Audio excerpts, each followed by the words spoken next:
Hey, what's up everyone? Big D here. It's time to review Hot Tub Time Machine 2, which is the latest comedy to be directed by Steve Pink, and it returns most of the cast from the first movie from 2010, which is Rob Corddry, Craig Robinson, Clark Duke, but we don't see Mr. What's his name? John Cusack. We do not see John Cusack return, but we do have a new member, Adam Scott, who plays John Cusack's son, Adam Jr. Adam Scott, Adam Jr. I just caught that. Chevy Chase is back, and a couple of cameos here and there. But overall, this is a non-spoiler review of the movie. I'm just going to tell you my pros and cons and tell you whether or not it's worth watching, seeing, etc., etc.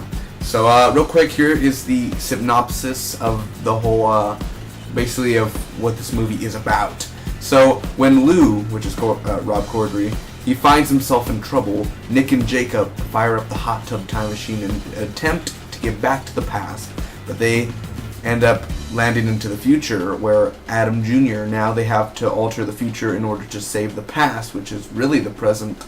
Yeah, it lost me there. But overall, what did I think about this movie, man? First off, I went into this movie thinking, the trailers, the ads, all of it looked funny. I laughed out loud. I laughed my ass off when the first trailer came out at Comic-Con.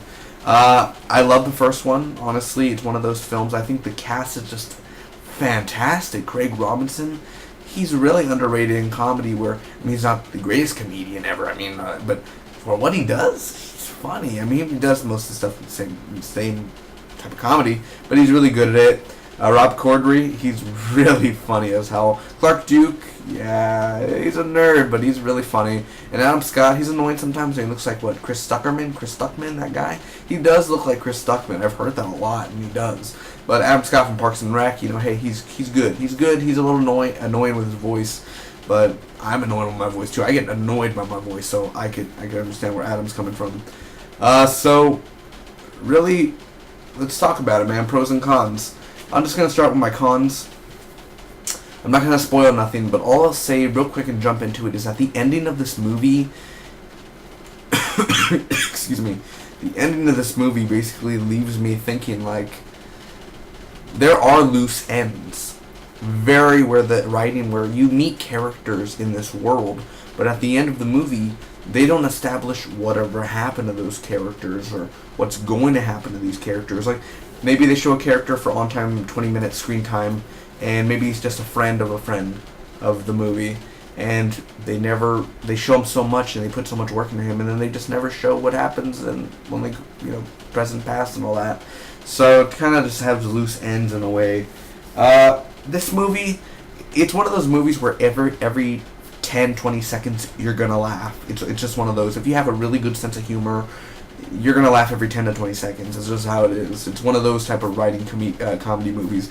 But there are points where it comes off where 2-3 minutes, for the past 8 minutes you were laughing your ass off, and then there's a slow 2-3 minute scene where it's really serious, or it's trying to get serious, or there's a slow part, and the pacing sometimes is really, you're like, oh man, it's never gonna get boring. It's one of those. It's one of those really where you just it got boring. And my theater, you guys can tell me how your theater was if you went to go see it. Maybe there was at least 7 or 8 people in the theater, and that was it. On a Saturday morning, the first showing, 12:10, 5 people there, a couple people in the back, 8 people at most in the theater, including me, 8 people. So, it wasn't packed, but that was the morning, of course. But it was slow. The pacing wasn't the greatest. But it's been 4 years since I've seen the first movie, so I can't honestly tell you whether or not it was better than the first one. It's been quite some time.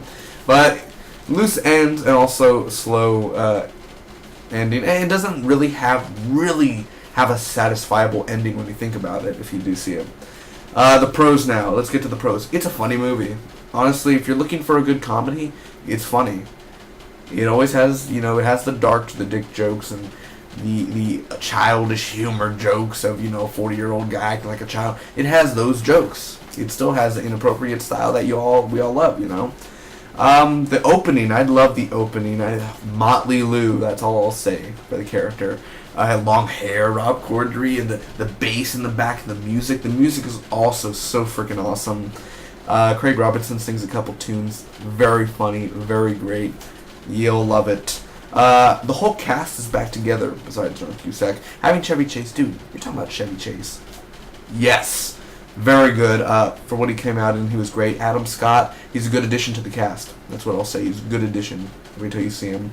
Also, the time travel stuff, there are references to Back to the Future, The Terminator, so there are references to other movies. So it was great. It acknowledged it.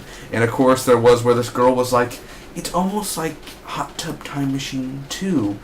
And the girls, the cast, Craig, Rob, and Clark, they look at the screen like they looked at the audience. So it's one of those where it's meta, like they know this is a movie and all that. So very cool, and they address the audience just like they always do. It's almost like we're in a Hot Tub Time Machine. Basically like that. So I loved it, man. Honestly, it's getting a lot of negative reviews, but I enjoyed it. Let me tell you, it's a funny movie. It's rewatchable. If one of my friends say, hey man, you want to go see Hot Tub Time Machine 2? Yes, let's go see it again. I'll watch it again. I can fall asleep to this movie, like put it on and be like, hey, I'm gonna watch Hot Tub Time Machine 2 tonight, baby. I mean, just something like that, man. So it's really, really awesome. And it's better than the first, I'll say that. I mean, I'm not saying it's the greatest thing ever in life, but for a sequel, for I believe this is $13 or $14 million budget. That's low for a Hollywood. 14 million. Well, it's not low, but for a comedy, that's about right. But don't quote me on this. I looked it up a couple days ago. The first movie, I may be totally wrong. I may be batshit crazy, guys. It was $34 million. The first movie, $34 million, $34 million, and this one is $14 million. That's a big downgrade, but yet the effects and all that. Hey, it's a comedy. Your point is to laugh. It's enjoyable. It's entertaining, and I enjoyed it for what it was. This is my just opinion. So it does have many slow scenes, and to me, it wasn't a satisfiable ending, and it leaves things where there's probably not going to be another one after this. But overall, I'm going to give the Hot Tub Time Machine 2, baby, a solid B, an 8.50 out of 10. Definitely, for me, honestly, it's a movie worth watching. Don't watch it alone. Watch it with your friends. If you're going to go out, watch it with your friends. It's definitely a popcorn flick. You're going to laugh your ass off, so make sure you drink before you watch the movie. Well, drink in the slow scenes, because you're going to be spitting out your drink. So it's that fun. Anyway, if you guys are going to go check it out, make sure to comment down below. Let me know what you guys thought about this review and what you think about the movie, if you've seen the movie. Please do not spoil the movie, but if you are, put the spoiler tag, put spoiler, and then tell me what you thought about it. Anyway, yeah, solid B. It's definitely by far the best comedy of 2015. It'll be topped on. It will over the year, but it's just 2 months in. But it's enjoyable. Hope you guys go check it out and tell me what you guys think.